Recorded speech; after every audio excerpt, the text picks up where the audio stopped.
Assalamualaikum warahmatullahi wabarakatuh. Selamat malam, salam sejahtera buat kita semua. Kali ini saya bersama teman saya, Bro Andi. Apa kabar, Halo. Bro? Baik, alhamdulillah. Karena konten ini horror experience atau cerita horror experience, yang mana pastinya cerita-cerita tentang horor. Nah, sebelum gue tanya ke Bro Andi ini, gue mau cerita dulu pengalaman horror experience gue atau spiritual gue. Boleh. Jadi gue pernah gini, gue pernah sama temen gue nggak bisa sebut namanya, jarak ke berbagai makam-makam ulama. Nggak takut tuh ke makam. Enggak lah. Gua Jadi takut ya.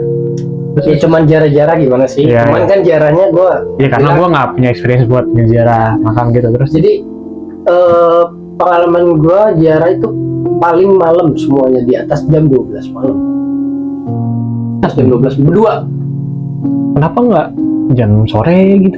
Karena pertama macet, kedua rame. Oh iya. Soalnya kan ini kan ulama-ulama besar. Terus Ketiga lebih khusyuk lah kalau buat berziarah gitu. Udah ada 6 lebih makam ulama-ulama besar. Dan salah satu lagi juga ada makam yang terbilangnya unik. Nah, uniknya ini gue gak bisa sebutin nama makamnya ya, takutnya menimbulkan kontroversi atau pro kontra lah.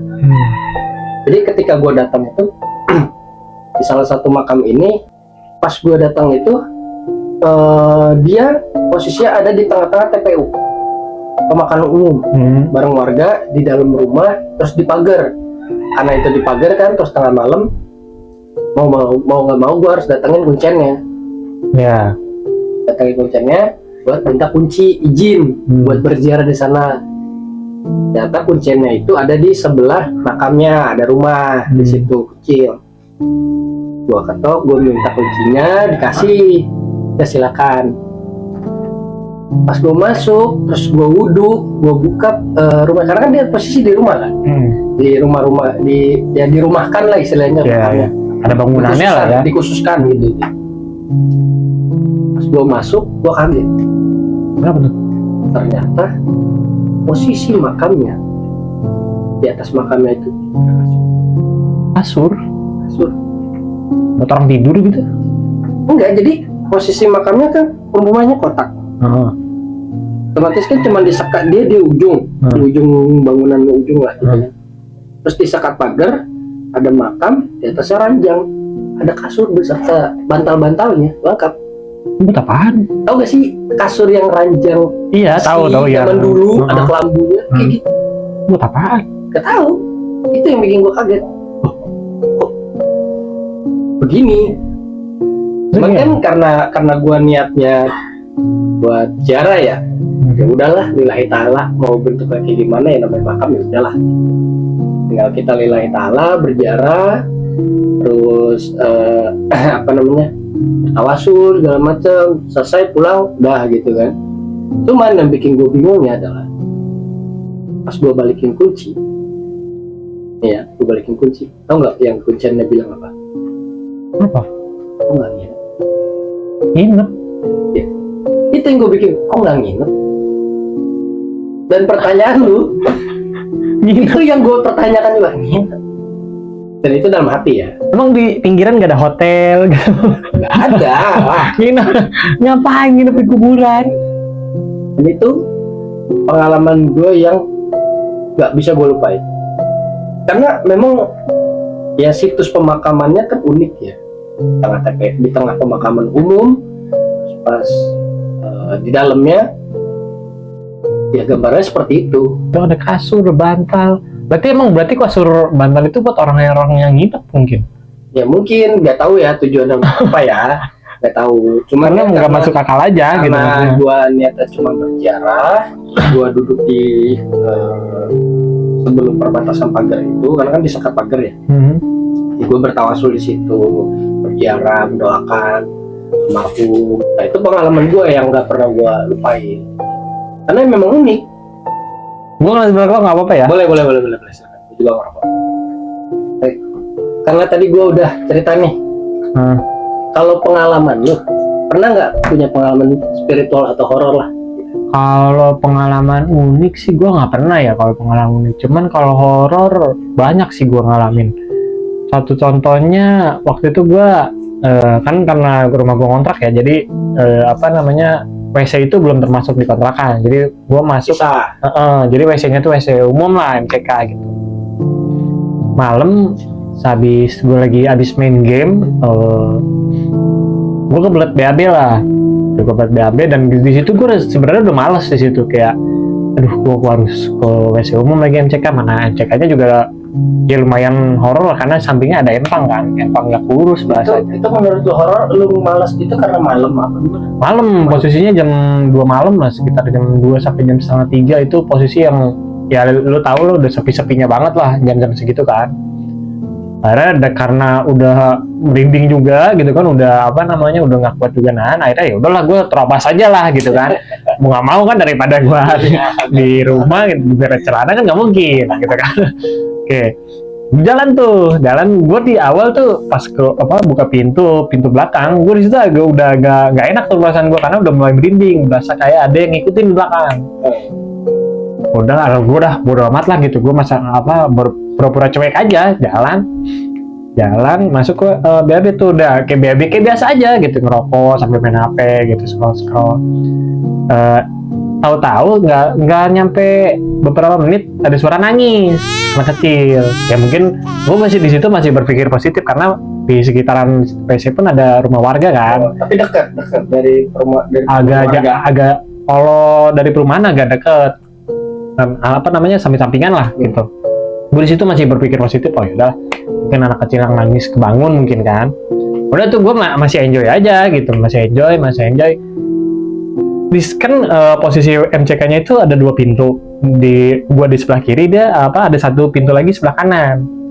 Itu pintu sebelah kanan kayak ada orang yang masuk nutupin pintu. Ada yang pakai. Kayak ada yang pakai. Gue di situ merasa aman dong, merasa ada yang nemenin. Ada temennya nih gitu kan. Set. Udah tuh gue nggak denger apapun lagi gitu kan. Udah suara pintu jebrak, terus suara mainin air. Oh ya udah berarti emang orang gitu kan. Positif kan gitu kan. Iya. Setelah gue kelar, gue udah selesai, udah selesai lah gitu, gue keluar, tapi pintu masih kebuka dan gue nggak ngedenger ada orang suara keluar. Masalahnya pas gue lagi cebok, itu posisi kanan tuh masih main air, dan ketika gue nengok ke kanan itu posisi pintu kebuka. Nggak ketutup sama pas lu lagi cepok kayaknya nyebok. Itu nggak kalau misalkan masuk ke kamar mandi, ketika keluar kan pasti kedengaran juga dong. Iya. Dan ketika gue lagi cebok pun dia lagi main air, masalahnya suaranya masih main air kecepak gitu lah gitu. Gue nengok ke kanan tuh pintu kebuka, gue mikir apa? Tapi airnya masih nyala? Kalau air enggak, karena air air pompa lah gitu. Air pompa. Jadi kita nimbah sendiri gitu. Nah ketika gue nengok ke kanan itu nggak ada siapapun. Di situ gue seadanya gue ngibrit ke rumah. Tapi lu nggak ngeliat sekitar dulu? Gue udah nggak kepikiran ke sana lagi bro. Masalahnya itu udah sepi banget. Pertama sepi. Iya. Udah sepi banget tuh. Kedua gue sendirian di situ. Nggak ada satupun orang yang lagi nongkrong. Biasanya kan ada orang yang begadang atau ronda atau apapun. Ini nggak ada sama sekali. Samping gue empang. Lu tahu sendiri kan mistisnya kayak apa? Empang yang bener-bener empang yang nggak kurus tuh, kayak empang rawa lah bahasanya. Itu menurut gue satu hal yang bikin bulu kuduk gue merinding banget lah.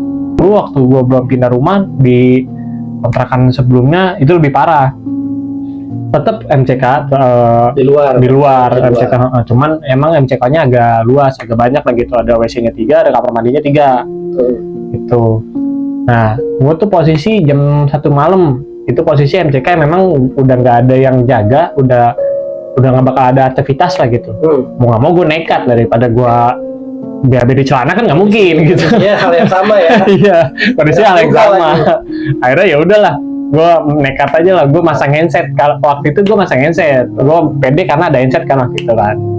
Betul gue jalan, udah gue masang handset kayak biasa, sambil ngerokok sambil main HP gitu. Atau ada yang netes, sak gitu. wah bocor kali ini karena habis hujan kan, habis hujan tuh posisinya netes air, ya udahlah. Lama-lama kok banyak yang netes nih, udah banyak yang netes, warnanya airnya merah. Bingung dong lu. Gue nengok ke atas, itu kalau lu gimana ya, gue merinding banget. Tapi deras, netesnya tuh deras atau enggak? ngalir? Kalau dibilang deras enggak, kayak orang kayak netes air hujan gimana? Kalau orang bocor kan netes Kan merah kental gitu, kental apa? Merah, dibilang cair, dibilang kental enggak, cuman kayak air hujan netes aja, cuman warnanya merah. Gue nengok ke atas, itu ada yang gelantungan. Gue mau, wah itu namanya cebok. Gue di rumah gue cebok gue lagi, nggak tahu cebok gue. Itu asli real itu kejadian. Kelihatan, cuman nggak kelihatan. Kalau dibilang bentuk kayak apa juga nggak jelas. Masalahnya dia gelantungan di apa? Kalau di MCK itu kan nggak ada plafonnya kan, langsung tiang gitu lurus gitu kan. Dia duduk di situ, dan itu gue nggak tahu bentuknya duduk. Bukan gelantung terbang gitu. Enggak, dia duduk posisinya, dia duduk dan gue udah sekali lihat, gue udah nggak mau ngeliat lagi, udah langsung cabut gue. Tapi tahu maksudnya jenisnya tuh kayak. Wah, gue udah nggak kepikiran ke sana. Gue ngeliat bentuknya kayak apa gue. Rambutnya panjang atau dia. Nah, kalau dibilang rambut panjang, cuman gue jenisnya gue nggak tahu kayak apa. Entah pocong, entah apapun, entah udah nggak peduli ya. Udah nggak peduli gue, udah yang penting gue selamat aja. Karena tuh posisi sendirian, bre. Itu udah sepi banget. Orang gimana? Lu gini deh. Lu seolah-olah lu berak. Seolah-olah lu BAB, tapi ada yang nemenin. Iya. Dan nemenin tuh yang begitu gitu. Tapi pas lu lagi berak itu kan lu pakai headset ya. Tapi lu ngerasa nggak sih dari awal itu udah ada yang kayak cerita lu pertama tuh kan itu dari awal keluar rumah diikutin kan. Nah tapi kalau yang ini diikutin nggak dari awal atau memang pas lagi masuk WC lu udah ngerasa gitu. Kalau itu gue nggak ngerasain ada yang ngikutin, entah ada yang ngikut segala macam, gue nggak ngerasa apapun karena di situ gue udah mulai enjoy lah gue karena sebelumnya gue belum merasakan experience yang segila itu gitu. Akhirnya ya udah gue enjoy aja gitu karena gue juga belum pernah kejadian di MCK situ gitu.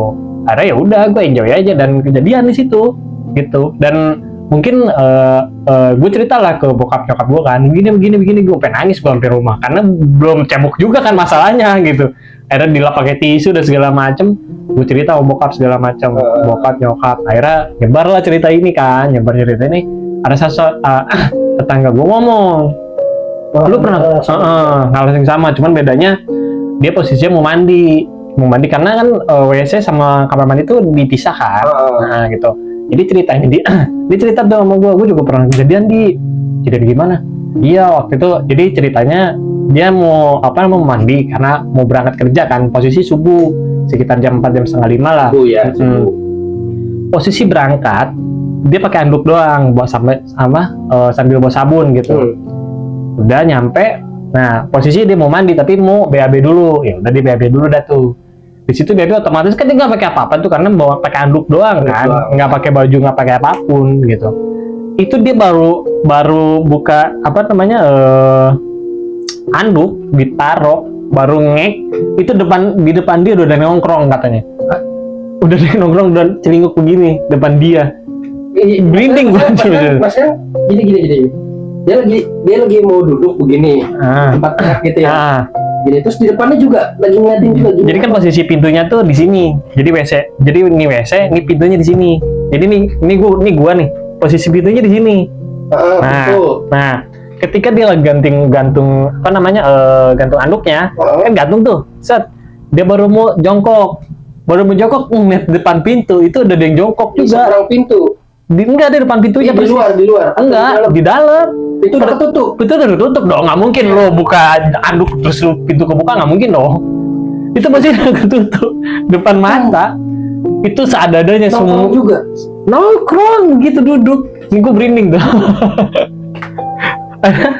Dia udah sama kayak gue posisinya, udah nggak mutusin apapun. Dia lari ke rumah, nggak pakai apapun, sabun, anduk semua ditinggalin di rumah. Ditabrak ya. Udah aman lah, itu selamat gitu. Itu udah menurut gue itu paling gokil sih karena dia berani mengambil putusan gue lari telanjang bodo amat gitu. Karena posisinya masih sepi banget kan cek. Kalau gue ya posisi kayak gitu ya bener. Tabrak aja bodo amat, injek lah gitu.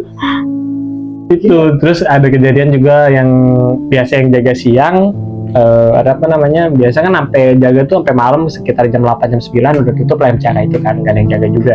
Mungkin ada, cuman jaganya sambil tidur sambil rebahan gitu, nggak yang jaga duduk biasanya. Dia cerita soal tentang ada cermin di situ, kan ada cermin biasanya orang buat habis mandi itu selalu ngaca nyisir gitu kan. Nah, dia cerita kalau di situ tuh biasanya kalau setiap habis maghrib atau habis sisa itu selalu nampilin cerminan sesuatu, entah kuntilanak, entah pocong, entah apapun. Pas itu. dia lagi nyisir atau enggak, jadi dia lagi jaga nih, jauh. lagi jaga posisinya ya rame lah gitu segala macam. Posisinya nggak ada yang cermin, nggak ada yang lagi nyisir apapun, tapi tiba-tiba tuh cermin bisa nampilin sesuatu. Gitu. Itu jadi dia lagi tiduran tapi kelihatan ke cermin itu ada gambarannya. Gitu. Itu dia tuh selalu diteror di situ katanya. Gua tuh selalu diteror sama yang di kaca situ. Akhirnya dia mutusin kaca itu ditutup sama dia dibalik. karena kata dia, ya gue merasa gue ditemenin, gue terbagi gaji katanya gitu. Jadi ntar gaji gue dibagi 2 sama dia. Kan enak juga katanya. Jadi kan kayak mau ngapain juga kayak pengennya nengok ke situ terus. Iya, karena penasaran kan. Iya. Penasaran takut. Ada nggak sih? Ada nggak sih? Jadi ya sakit leher ya. Gitu. Karena memang orangnya kocak juga, sering ngelawak. Ya dia udah masa bodoh gitu. Dia udah nggak apa namanya, udah masa bodoh lah soal begituan. Makanya akhirnya sampai dibalik, sampai dia ngomong, "Ntar gue ditemenin sama dia, ntar gaji gue dibagi 2 sama dia," katanya gitu. Akhirnya ketemu di suatu saat dia udah nggak kuat kerja di situ, jaga di MCK Tapi situ. berapa tahun dia kerja di situ? Sekitar 2 tahun sampai 3 tahun. 2 tahun 3 tahun di sini. Lumayan. Lu kayaknya harus cerita deh tuh sama orang kayak gitu tuh. Sebelum lu undang deh, experience-nya lebih gila sih menurut gua. Karena Pastilah, ini ya dari cerita lu aja kan udah lumayan horor ya. Terus ditambah kan apa namanya, temen lu juga cerita juga kalau itu udah iya, gila, itu sih udah ekstrim banget itu kalau depan mata ya. Sebenarnya mau duduk terus belum keluar sepotong 2 potong ya kan, baru ngek masalahnya itu. baru duduk Itu gokil itu sih. depan mata. Kalau misalkan jauh sih mending lah ya, nggak terlalu takut terus bisa lari. Ini depan mata ya. Itu pasti selama 2 tahun. Akhirnya yang jaga pun apa nyerah selama 2 tahun 3 tahun lah bisa dibilang kayak gitu. Akhirnya yang jaga di situ cabut juga karena dia ngomong, wah nggak kuat gue emang gangguannya gila. Gantinya lagi. Sampai sekarang udah nggak ada. Sekarang MCK-nya ditutup karena ya itu banyak orang yang nggak mau lagi di situ. Ya pemasukan udah nggak ada, ditutup lagi. Karena ya itu pertama sepi, yang kedua ya horor juga, orang juga udah pada males gitu. Karena setiap lu mandi aja nih, ini cerita entah horor entah lucu, gua nggak tahu ya. Jadi tetangga gua lagi mau mandi lah bahasanya gitu. Dia cerita sama gua, cewek posisinya dia mau mandi. Dia cerita, namanya cewek kan biasanya suka cerita horor gitu lah ya, walaupun dia takut gitu kan. Dia cerita tuh, gue mau mandi, ya namanya gue laki kan, mandi gimana ya gue gitu. Ya mandi gimana sih kata-kata. Oh iya dah, mandi tapi pas gue ngegayung tuh ada rambut posisinya. Banyak, lumayan, bilangnya rambutnya lumayan. gitu. Kalau digolong ngumpulan nggak, melayan gitu. Ada rambut ya. Gue bilang gini, ya mungkin bekas yang sebelumnya gitu kan, mungkin dia disampuan terus rambutnya ke arah situ rontok gitu kan. Nggak ada, itu gue posisi subuh, orang yang jaga aja baru bangun, gue yang bangunin. Itu rambut siapa ya? Mungkin sebelumnya kan bisa. Gitu. Ya juga sih, ya udahlah gitu mah masa bodoh lah gitu masanya. Udah tuh dia udah kebiasa lagi gitu cerita macam. Dia balik lagi tuh mandi di situ, itu ngegayung tapi sama pala-palanya digayung. Kepala? Ada kepala. Utuh. Dia sampai trauma, nggak mau lagi lewat MCK situ, nggak mau masuk lagi situ. Dia nggak mau persis. Itu gila juga maksudnya. Sampai cepetnya terlari deh. Maksudnya nggak logis banget gitu. Ya entah dia halusinasi apa gimana, entah ada batok kelapa apa gimana, gue juga nggak tahu gitu tapi kan batok kelapa nggak logis, lu ngapain bawa batok kelapa ke? Ya mungkin karena ada yang jatuh kan tahu juga gitu ya. Cuman ya itulah mungkin cerita horor yang menurut gue MCK itu terlalu horor untuk dijadiin. Itu harus diulik sih. Kalau lu cobain. Ditutup nggak, maksudnya di Proboden nggak? Kalau di Proboden enggak, cuman sekarang udah air udah mati. Ya kondisi udah terbengkalai lah kayak bangunan kosong gitu. Berarti air udah nggak bisa diakses lagi gitu ya. paling cuman hanya bangkai bangunan lah gitu ya. Itu udah horor banget. Masalahnya di MCK itu belakangnya ada kandang ayam, ya lu tau kandang ayam mistis banget lah gitu, terus empang yang kecil, terus sama kali kecil gitu, bukan kali siapa got gitu. Ya kondisinya lumayan horor menurutku karena di situ jatuhnya tanah lapak kosong. Ya itu banyak kejadian orang-orang dijailin di situ ya, di situ banyak.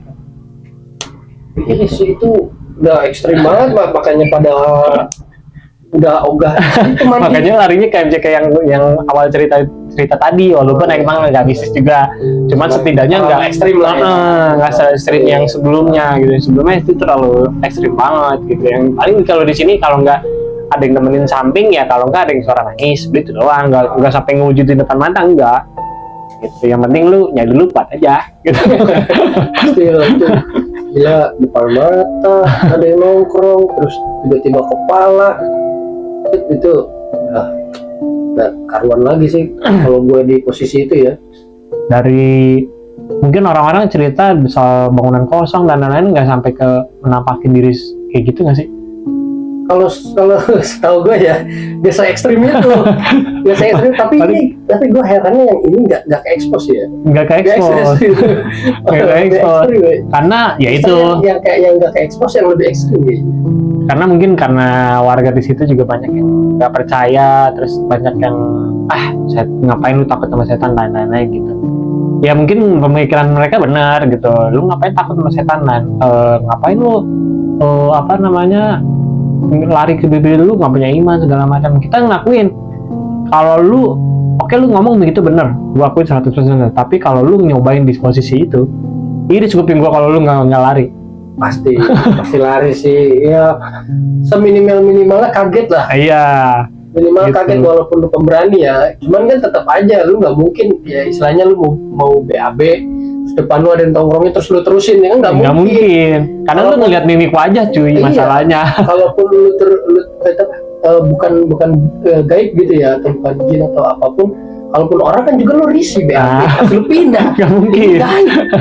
Itu setan gitu kan, horor gitu, pasti lu kabur lah minimal. Itu masalahnya yang lari tuh bapak udah tua. Tapi nggak kenapa-napa lah. Nggak kenapa-napa, cuman yang sampai rumah dia ditanya sama anaknya kebetulan anaknya teman gua. Temen gua pengen ngomong, lu ngapain ya? Tapi lari apa telanjang gitu? Gitu. Kalau orang tua sih nggak ada ya. Karena kan mungkin WC juga pasti pernah pakai lah ya. Pernah pakai, cuman nggak pernah cerita sih kalau orang tua. Ya mungkin karena ngelindungin anaknya biar nggak takut mungkin ya. Iya mungkin ya. Selain di WC ada lagi nggak? Nggak ada lagi sih, experience gue rata-rata di WC semua. Karena ya karena gue rumah ngontrak dan nggak ada WC-nya, otomatis experience gue rata-rata di situ doang. Di situ doang. Ya. Masalahnya kan gue kalau begadang sampai jam 4 subuh, kadang sampai jam 5 ya. Mau ngomong kan aktivitas gue kalau nggak kencing ya BAB, nggak mungkin kemana-mana lagi. Nggak mungkin gue ke warung terus ada experience kan nggak. Kalau menurut gue nggak ada sih gue kalau experience kalau jalan ke warung terus ada ini, nggak ada. Gue tuh WC doang karena stay kan posisinya, nggak jalan gitu, nggak ninggalin. Kalau lu stay pasti ada aja jadiin kayak gitu. Baik, terima kasih buat Bro Andi karena sudah bercerita di sini terus mendengarkan cerita saya juga. Buat teman-teman semua, semoga cerita ini bisa menghibur terus juga bisa membuat teman-teman jadi lebih nggak takut lagi sama horor, karena cerita horor bisa jadi cerita lucu ya. Cerita lucu banyak banget. Jadi buat teman-teman yang mau bercerita bisa hubungi, nanti ada email di bagian deskripsi, bisa dihubungi langsung, nanti akan saya tanggapi. Jangan lupa saya tekan dulu sedikit poin-poinnya supaya nanti kita bisa langsung hubungi bagian Berani. Kalau Berani mau bantu. Oke, terima kasih. Salam dari saya. Apabila ada kesalahan dalam kata maupun obrolan tadi, saya mohon maaf. Dari Topik Waldeo, wassalamualaikum warahmatullahi wabarakatuh. Salam, bye.